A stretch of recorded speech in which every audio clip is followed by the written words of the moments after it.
Welcome once again to our listeners. I'm very happy to have you on for this episode. As always, my name is Andre, and this is Gear Talks with Andre. This episode installment, we have a very special guest. It was somebody I went to university with recent graduate, somebody who's been in the industry for a little bit of time, been doing a lot of things here and there with different musical avenues. So, without further ado, and for our guest this week, we have Luis Vera. Luis, how are you today? Hey, I'm doing pretty good, Andre. How are you doing today? Pretty good, pretty good. I'm very happy to have you here on the podcast. You're somebody who I've known for the past couple of years and seen how they play music live, and I've always appreciated the way you sounded. So I figured it'd be a good opportunity to get you on here and talk a little bit about, how you make that happen. Oh, well, thanks, Andre. I really appreciate it. I've always tried to make sure, there's like a lot of bands. There's a lot of people play live music, and there's a lot of bands, but and everybody's really concerned with being loud and stuff. But there's a lot of gearheads too. So it's just just try to keep up, sound good. Hell yeah, hell yeah. Cool. So why don't you start about just telling the audience a little bit about yourself and your past musical ventures, your current ones. Yeah. So I've been doing music for I guess I should say I've been seriously doing music probably for the last 3 to 4 years, or at least trying to. I started out on campus with a small band called Corporate Dreamboat. As part of a band called Transfer Post very briefly, and then from both projects, I've kind of had different things spawn. I have a band it's in transition, but I have a band called Paper Native. That's like your Mars Volta kind of heavy grungy thing, and then I play bass in my friend Nico Berardo's band Bear Bodkin. It's been my big bass playing lately, and then more recently, I've been in and also my solo project King Puzzle that I play bass in as well. I actually forgot. That's a big thing, but more what's I've been really been keeping busy with is a new group in Philly that I have called Goth Doc, where I play guitar and I sing, and I've been really trying to step up my gear for that. Cool. Do you so Goth this year is a new project that have you been writing songs for them too?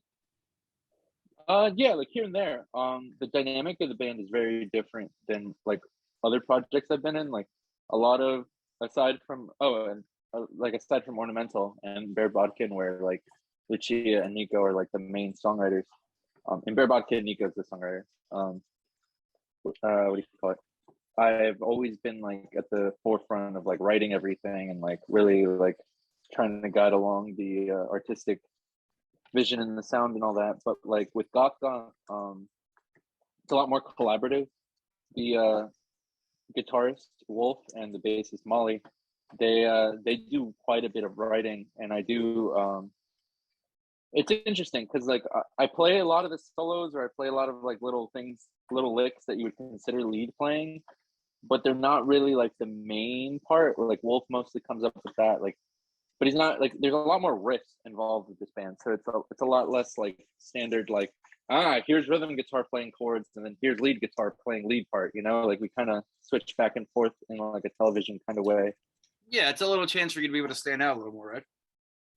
Yeah, I mean, like it's really cool. It's really nice not like doing all the writing. It's good. Cool.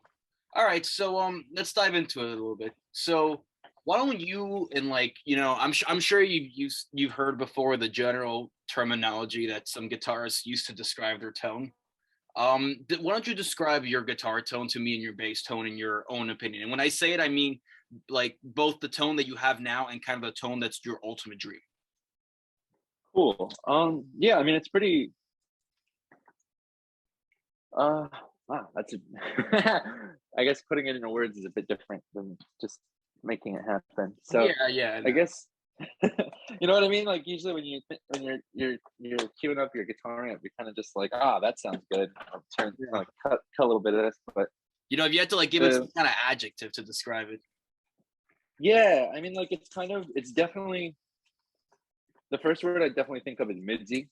Like Okay. I'm very very inspired. Like I mean, so there's two different reasons for that. Like my first guitar teacher slash bass teacher that I used to take, I only got to take a few private lessons with.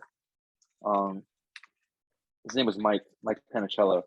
He was the one who really like first, because when I was 16, 17, and I was learning to play bass and teaching myself and all that kind of stuff. I never really like got like too deep into like actual gear. Like I never had enough dough and money to really be like, Always yes, wrong. I'm going to buy vintage 1966 Fender twin reverb, and then I don't like it, so I'm gonna exchange it for a 1978 box tube amp. It was just more like, oh yeah, I have this really, my friend just gave me this really garbage Zap amp, or then like this guy I was in a religious, like I was in what was it, like a church band with. Right. He gave me like a Marshall head for like a $50 or something like that. So it's just kind of like I didn't really know what I was doing, but Mike was kind of like, hey, first things first, like have everything at 12 or at 0. Listen to what your guitar sounds like first before you start like cutting things or like boosting treble and any of that stuff. Just listen to what your general tone is. So like for me, I've been very lucky to have the Telecaster that I use for almost everything. The It was very are you talking about the Fender Telecaster Plus? yeah. Yeah, that's pretty cool.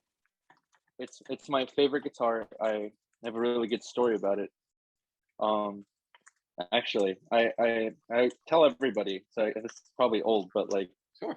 I bought that guitar for my doctor. Believe it or not. For your doctor. Yeah, I was like 15 and I had like bronchitis or something, and I was seeing my doctor, and I was telling him how I started playing bass and all that stuff, and he's like, "Oh yeah, do you need a guitar?" And I'm like, "Yeah," and he's like, "Oh, come here," and he took like normally this would be really weird, but like he took me to the basement of his practice, and but when like my mom and I we followed him down, and like downstairs he had like this wall of like gear. He had like two drum sets, like a whole PA system, like a wall of amps, bass amps, and like yeah, and like he had a stack of guitar cases and stuff. And I was like, holy moly, what?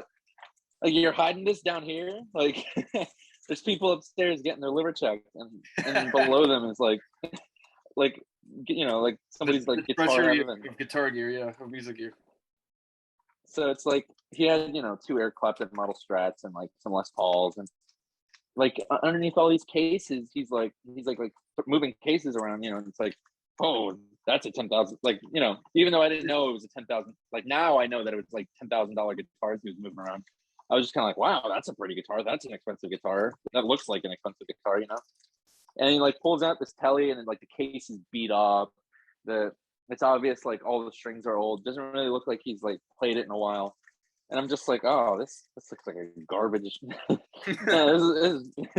Oh boy, he's really offering me something here. And he's like, yeah, you can have it for $400. And I'm like, oh, sick. It's my first guitar. That's a pretty good deal for the Telecaster from '91, honestly.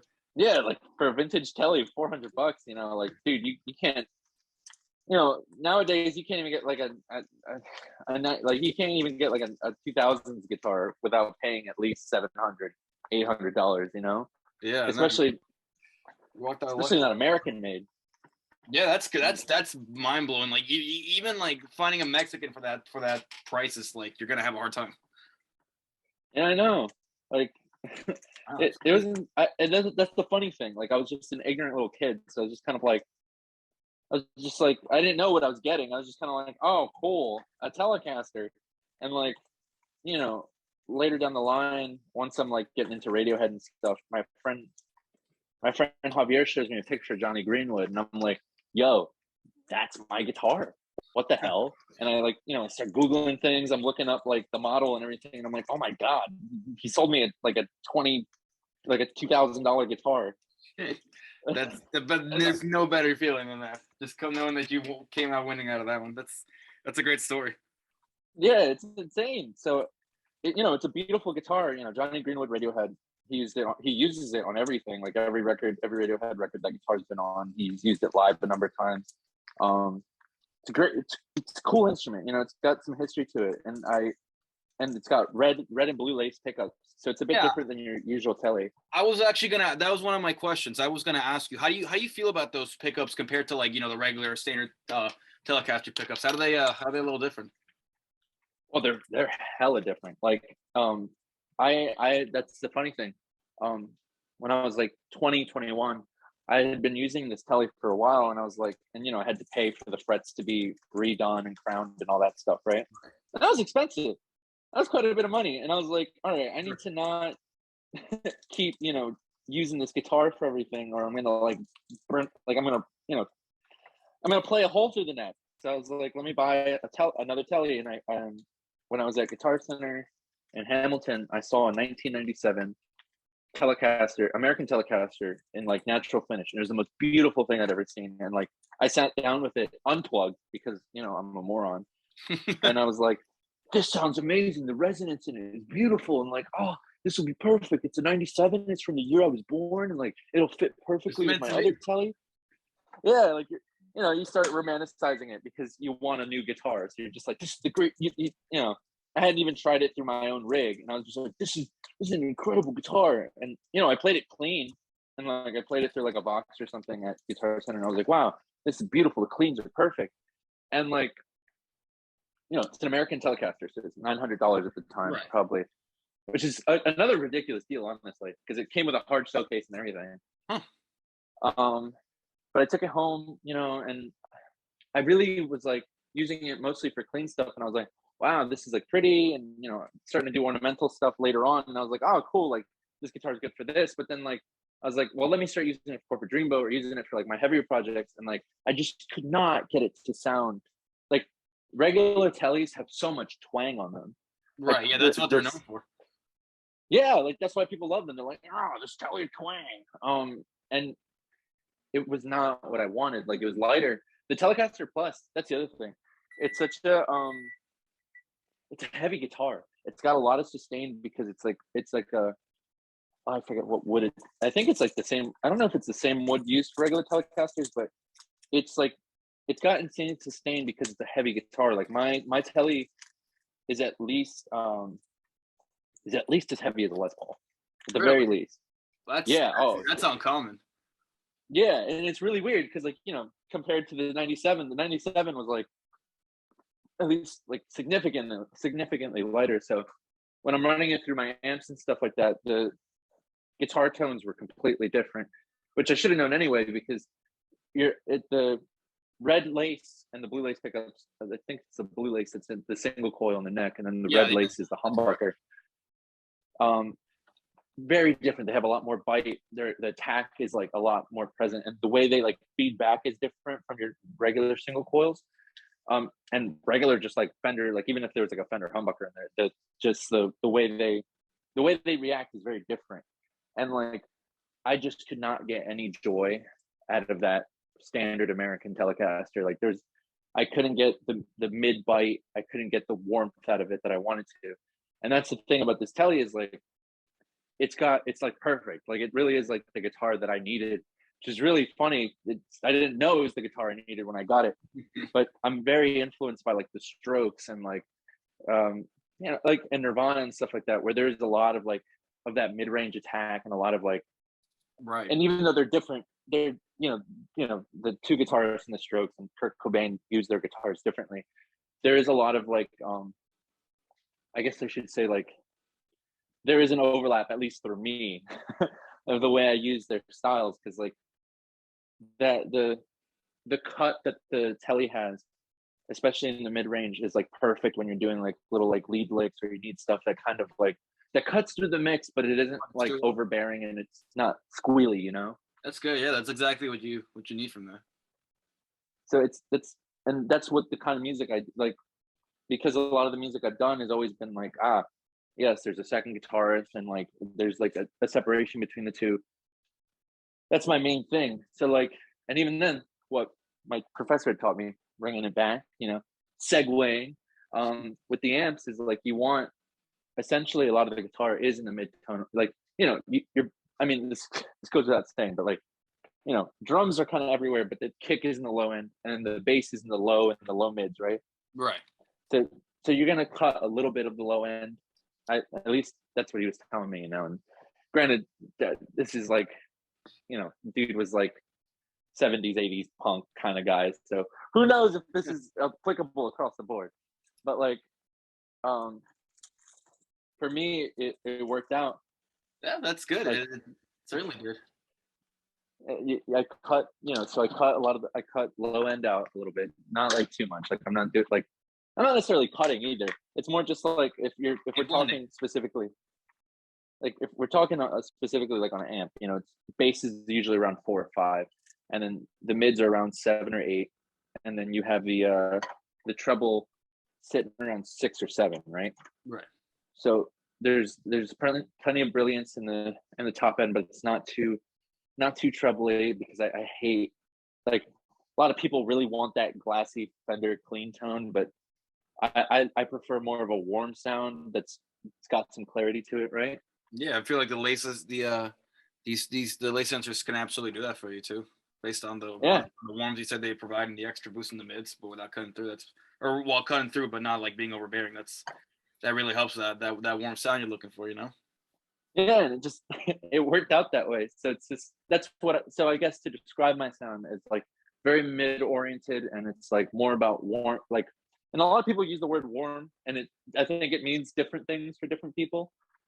But for me personally, it just means that, like, it's how do I put it? The guitar tone is pleasant, and it's kind of more ambient rather than it being like crunchy into the front, right? Yes. Like, even though, like, and like that's the thing, like Paper Native predominantly was a 3-piece, and like King Puzzle recently has been a 3-piece, and like I really dig it, is that like the guitar tones are like, the guitar is there, and like there are obviously, solos and all that, there's moments where it's in your face, but for the most part it's like the way I crafted parts, and the way I use guitar feedback, it's like, it's more just like, it's an ambient thing, but not like a My Bloody Valentine where it's like phaser and super trebly and like right in your face. It's more like ambient, a Yola Tango kind of like,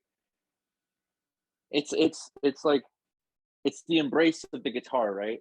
Right. And like the drums are kind of like pushing everything, and the vocals are in the front, and the bass is like busy and very melodic usually, but the guitar is more used in like it's weird. I guess you can say, in a way to say it, it's like I play guitar like a bassist, where it's kind of the groundwork for everything to kind of go around, Yeah. That makes sense. Like the kind of just to kind of like equal the EQ setup you're looking for just from your rig is the same that most people look for out of a bass rig.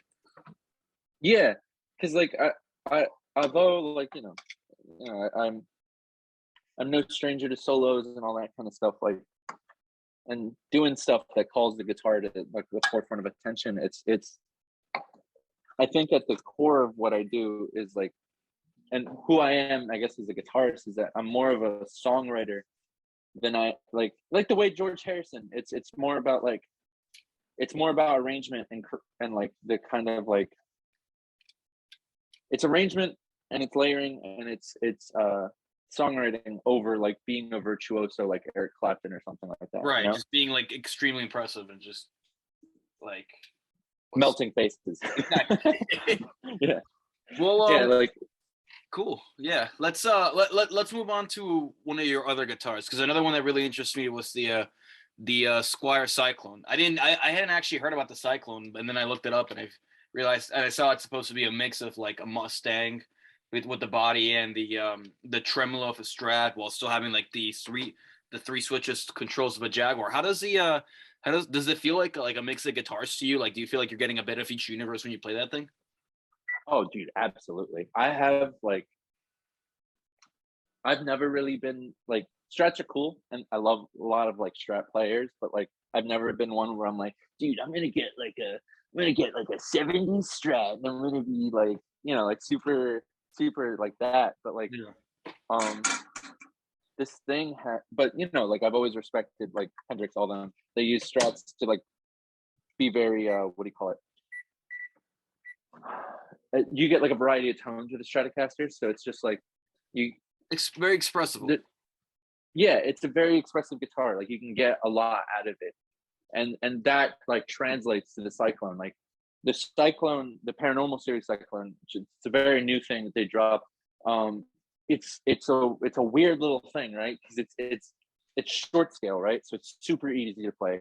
It's very light. Like I'm already a huge person, so like uh, it's like I it's really funny. Sorry to kind of side rail right here.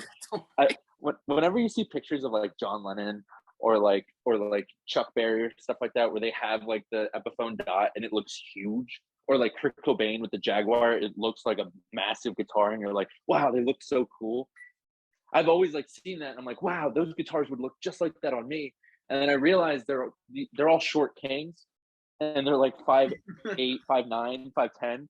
So of course these guitars look like massive. And then I try them on, and it's like I'm like, oh, I'm huge. Guitar looks small. So then translate that to a Mustang body, which is even smaller. It's like I'm playing a child's guitar. Yeah, But I guess that works out for you. I guess you like that. no, yeah, I mean, like I have grossly huge long fingers, so like when it's great playability wise because I can do a lot of weirder chord shapes, especially when I'm doing like open tunings and stuff. I can really like Stretch on out the those Mustang. fingers. Yeah, I can really like stretch and do like a weirder chord shape. Um, and then That every guitarist wants, man. what? Wait, what'd you say? I said that's something that every guitarist wants. That's quite a feature you got there. Yeah, I mean, and that just comes from it being short scale, and then including like the like that's the interesting part is the Jaguar switches with the Strat pickups because it's only got two tone knobs, but three switches and Right, three and each pickups. and each switch just simply like you don't get to choose how much of each pickup you get. You just get to like turn each one off and on, right? Yeah, so and that's the thing though, like it really makes a huge tonal difference because like when I have the mid switch engaged but not the other two pickups, it's got a lot of attack and it's like a P90 almost where it's like really like bright and midsy, but but it's like very aggressive, and I use that a lot like when You're I not play very that noticeable. guitar. It's definitely like it's like engaging like the high. It's like if you were to like do the bridge pickup on a regular Strat where it's like really in your face, right? Right. But then when I'm using the neck pickup, it's a lot like a Tele or like a Strat in the sense where it's like it's very warm and it's very like low, and it's like it's not bright, but it's like really pretty sounding, right? Right. And the high pickup is like the bridge pickup. It's like your standard, like Stratocaster thing. But the three tones, and even then, like blending, I like to do the on the opposite end. I like to turn on the bridge and neck pickup and like have them sort of in phase, because then it's like it's just a very neat tone. Like everything's very like very clean cut, right? It's not like it's not too low, it's not too high, it's not which is feral which or is anything. quite impressive for a guitar where you can't really blend the tone too much. It's either there or it isn't. That's it's surprising that it has that it has that characteristic of not being too Yeah, either one place or another. yeah, like that's the thing. Like you'd think without having the extra like tone knob to like or even just like the switch to like blend the pickups, it would be limited. But it's very like because it has such like stark differences and stuff, and like even just having the options of engaging a pickup or not engaging a pickup, it just gives it so much character. Like the guitar, it really is. It's a weird little guitar, but I really like it because it just I mean that's the other thing. It forces you to kind of like this is the tone you have. do something with it. And it's been really inspiring. Like I've had that guitar for like a year and I've been writing like a bunch of songs on it just because like there's so much to do with the tone and like it every guitarist can say this, like when you get your hands on a new guitar, there's like music in it and you just find all the songs inside the guitar. You feel like it just pours out of you sometimes. Yeah, it's been super like enriching having that guitar and the tremolo arm. I've never had a guitar that had a tremolo arm, so just having that, like doing little dives or adding like like the just adding bends and that kind of like little really just here and there, little guys to throw in, make it more interesting. Yeah, little ornaments. It's a lot of fun. That guitar, like I've never been too huge a Squire fan, but like Squire really did a really good job with the paranormal stuff. Like that, I really love that Cyclone. I feel like Squire always does well in like guitars that are distinctly different for one reason or another, because like you play like an average like Squire Telecaster or a Stratocaster, and you're like, this is cool, but like for slightly like more money, you can get a way better quality. But then you have like something like the Cyclone, or there was obviously one of my other prime examples that comes to my mind is the Fender the Squire 6-string bass. Like there's just so many like cool things that I guess they're just thinking to themselves like, like what if we could put this out for Fender, but it would be a lot of money. We don't know if it will work. So let's just try it out with Squire instead. And they just come up with these crazy ideas that really just seem to work. Yeah, like that's the thing. That's what I like. Like I really liked, and it's really affordable too. Like comparatively, like the prices. Like they'll just throw out these experimental thing, and you're just like, oh, this is cool, and it's $400. Why not? Yeah, for real. Okay, let's move on to a little bit more about your amp. I know you're using the 1978 Fender Super Reverb. It's a pretty cool amp. I looked up a little bit about its history. It's got expanded all the way to the 80s, but it's cool. And how did this amp, like, it's very obviously Fender amps are known for being very versatile. How did this versatility help you like develop some of your tone that you were looking for when you were using the Fender Super Reverb for Paper Native? So prior to having the Super Reverb, I'd never had a tube amp. Everything I'd used was solid state or was like, every piece of gear I had, tube amp. I'm not gonna lie. Also, I mean, yeah, but you know what it was though. It was a lot of luck again. Like I have every piece of gear I own. There's a good story behind, which is, I mean, well, maybe not the pedals so much, but like at least all the amps and guitars that I have, there's like a story with them. That's good. Yeah, it's great. Like that amp I got for free, believe it or not. Really? Wow. That is groundbreakingly lucky. Yeah, I mean my dad was trying to coerce me like last year to like sell it to like pay off the rest of my tuition. And I was like, I don't know about that. No, this is worth too much to you, but yeah, like I had been doing landscaping for a church, and well, not just landscaping, but like I painted the church. I did like painted one of their side buildings. I did like I'd even done like some minor like reflooring, like I don't know, just stuff, it's stuff, I did a lot of like handyman stuff. Right. So when I was cleaning up the upstairs of one of their like the like I guess where like the bands and all that stuff play, I was like going through one of the back rooms. There's boxes, there's like other speakers, there's just crap everywhere because they never cleaned this place out, and it's like a it's an old church. It's been around probably since the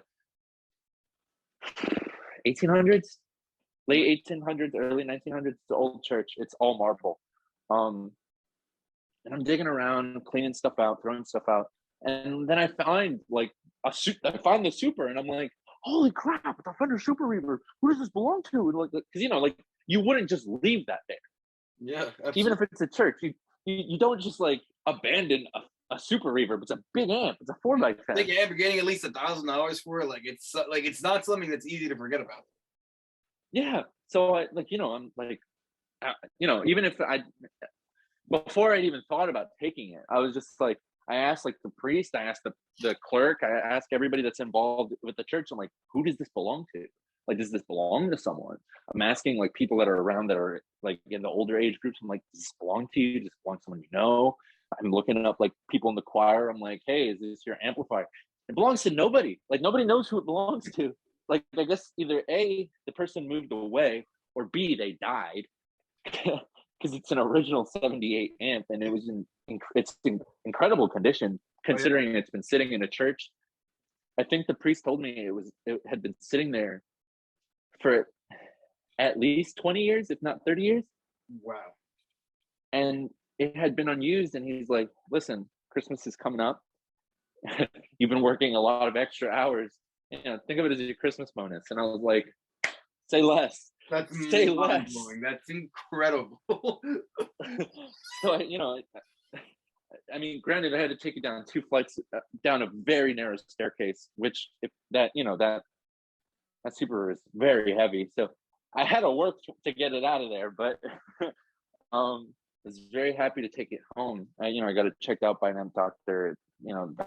I still need to get it a reverb tank. That's the only thing that, ironically, in the Super Reverb, the only thing missing is a working reverb tank. But it changed a lot. Like first of all, having 4 10-inch speakers versus like my Fender, Frontman 2x12 or the Marshall 15-inch speaker I'd been using at John's house. Like, yeah, that's quite the speakers are different.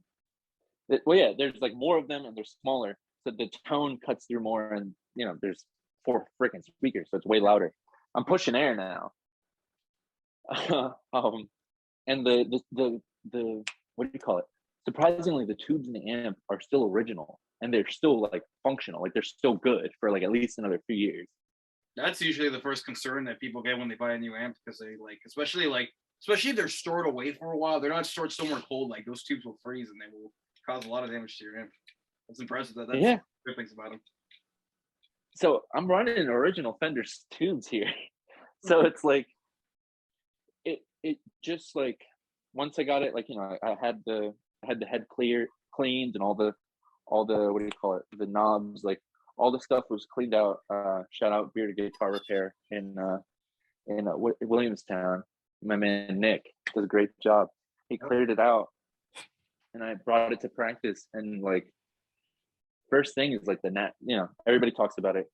Fender tube and any tube amp is like that breakup you get once you start like diming it. Yeah, and like pushing. Yeah, and once you're pushing that amp, like, it just brought a lot of like, it's that's the thing. It's weird. It just filled out. Like, no other amp I'd use really filled out the sound. Like, we were using, all combo amps and small little things, but this giant monster of an amp, especially as a 3-piece, and like the way, John Kelly Kiefer beats the crap out of the drums. That man's insane. He's a fantastic drummer. It was the perfect amp. It filled in so much low end, and like the feedback I could get from it was great. It paired with the, whatever I ran through it, whether it was my knockoff Strat or the Telly, like, it just, any guitar ran through that. Specifically with the Telly, it must have been like a heavenly sound. It's like the top, some of the top of the line gear on both guitar side and the amp side from Fender, Yeah. Oh yeah. I mean, vintage, and just, it roared to life, and it brought like just a lot of, I don't like using this term, but like it brought a lot of balls to the band. Just like, we went, I'd been told from when I was 16, like, my professor had always told me, like, you need to get a tube amp. Kurt Cobain ran giant tube amps. You need to get yourself a giant fucking tube amp. And giant freaking tube amp. And I was like, okay, like $1,000, ha ha ha, one day. But but dreams really do come true. Yeah, unexpectedly, I somehow managed to get my hands on one, and the 4x10 speakers, that's the thing. Like, again, like, it's an amp that I needed. It's really funny. The 4x10s provide all that clarity, and because it's multiple speakers, it provides a lot of power. And the tube, it's like a 135 watt, 125 watt amp. So it's got all the power I need. It's pushing air. It's got clarity. It's got that breakup. Like I love the thing. My only complaint with it was just that it's really heavy. I'm pretty sure I gave myself a hernia taking it in and out of college basements. 4 speakers ain't no joke, man. Say the least. Oh my gosh. Well, let's move on. I got a couple more for you. Yeah, so I was looking at your gear list and your rigs, and I saw that you used one of the pedals you used, Boss OD1, obviously classic guitar pedal. You know, you can clearly see the Nirvana influence, as you were saying, that as one of the artists that you like to sound like. But one thing I found interesting is that you stated that you use the OD1 both in your guitar rig and in your bass rig. How do you dial them in differently, like based on the guitar rig and then the bass rig? So the OD1 is like the greatest $40 pedal you can get, like new. I mean, you can probably find one for like 25 or 30 bucks if you look hard enough. But like I've seen them for like 15 to look in the right place. Yeah, oh, absolutely. Like they're super common. They're like a recommended pedal. And a lot of people kind of just overlook them because, you know, like once people start becoming real gearheads, they're like, I'm gonna buy this $225 Walrus audio overdrive, or like, you know, or something or the other, right? Like people like to buy the fanciest things, but like this overdrive, like it does add, I guess, understandably so, why people dislike some of it, is that it's the super overdrive, so it's not the regular one. Right. It does add more color, and it does affect your tone more, I think, than people want it to. Like a lot of the arguments with overdrive is like, do you want an overdrive that adds a lot of color to your tone, or do you want an overdrive that just adds like distortion or like boosts your signal, but you want to keep your regular tone that you're already getting at the amp, right? Right. And for me on guitar, what I use it, like, it's so versatile. I might be stupid, I haven't decided yet, but like I've thought about getting the second one because I use it like so, like even depending on the band I'm playing with, I use it so differently. Because with Paper Native, like it's my solo boost, and it's my like feedback machine. Like I have like a fuzz pedal, I have all that, but like the super overdrive, like once you really like crank it all the way out, and you're like, and it's just, you know, the amp, reverb, and the pedal, like with the right guitar, especially whether it's like the single coil guitar pickups that I have like in the Cyclone or the other one, it like feeds back like it's crazy. Like it's a feedback machine. Yeah. And which, like you said, it plays into the Nirvana thing, because then I can, you know, I don't feel like you know, trying to like rip out a somewhat cohesive solo. I can really just Hendrix the thing out, you know, and just noise guitar solo and like mess around with it and do a lot of color shifting with it. So I can crank the thing, and it adds a lot of feedback. And simultaneously, like I if I use it as like a lead tone thing, like if I'm using it like in goth or when I'm using it for like as the guitar solo boost for like Paper Native, it adds a lot more. Like it boosts the mid range. Like it adds like that mid boost, and it's a lot of bite there. Dude, I'm like stacking mids on mids here. Good for it's like here it is. What about on your bass? How do you like to put it on your bass? And that's the thing on the bass. Similarly, I guess in a way, like my bass tone, the way I think about bass is that it's pretty standard straight through. I'm a big Beatles fan. Paul's tone, and I love how much he moves around, and I really have a melodic style of playing when it comes to bass. And like when I've had bass players, whether it's Alex or John Nielsen or like other people that have played bass for me, I've always looked for the bass player that's like, obviously, like I don't want someone that's like just like going over everything, but like I've always searched for like really tasteful melodic bassists, because that's who I am.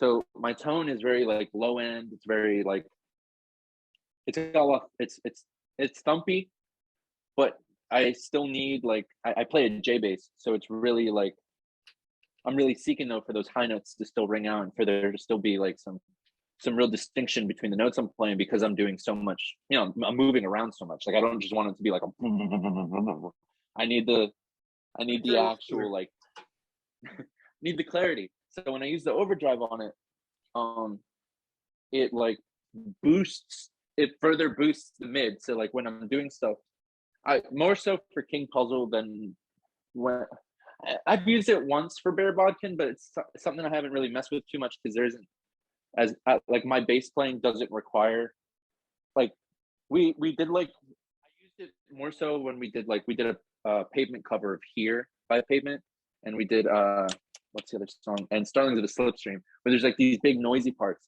So I got to use the overdrive in that case, but predominantly my bass tone's clean. But with King Puzzle, there's a few songs that were bordering kind of scrams kind of stuff. So like I have it like it's a giant signal boost, and then it's just really filthy, grungy kind of sounding bass. It just mids out again. It mids out my bass in a pleasant way. So it takes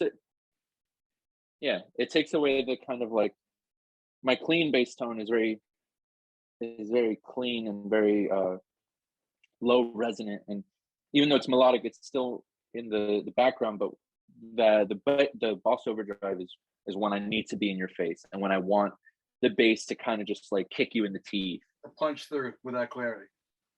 Yeah. Cool. All right, running out of time, so Lisa, I only got one last question for you. This is honestly my favorite question. I think it's the best question. If you could you could change your current rig right now, change one thing about it, your guitar, your amp, your pedal, add a pedal, like you could change anything about it with anything in the history of music technology from any time at all, what would you pick? Like if you could have anything at all for your gear rig, what would it be and why? That's a crazy question. It is because like it's a really good question, and it's it shows like the things that you truly look at, and you the sounds that you look at and you're like, I want to sound exactly like that. Like that is what would put me like in heaven, Yeah, I mean, see, because like, oh, that's a horrible question to ask me. I'm very I've not always had the well, I mean, yes, but like I've never really had the financial ability to like really splurge on gear. Like everything I've been using, like unless it's been like a lucky break, like the Roland I got on a deal, a very good deal, but like I've never really been able to spend. So there's part of me that wants to be like, oh dude, if I could buy anything right now, I'd buy like a 1964 Jazzmaster, or let me get like the JHS color box overdrive, which is like $300. Like the idea of spending more than $100 on a single pedal like is very foreign to me. So yeah, like this is you've had the bargain mindset. For you, it's never been like what will make me sound the best. It's like just what I like and what I can afford, which is honestly what most guitarists usually have to go through when they want to make up their sound, Yeah, and I mean that's the thing. Like when you're experimenting, it's very hard to like. Well, that's the thing. When you want to experiment, you either A, have to go to like a Guitar Center or something, or B, you just have to fork out the cash, and then if it doesn't work out, you have to hope that you can resell it or just cry. But yeah, I know. Personally,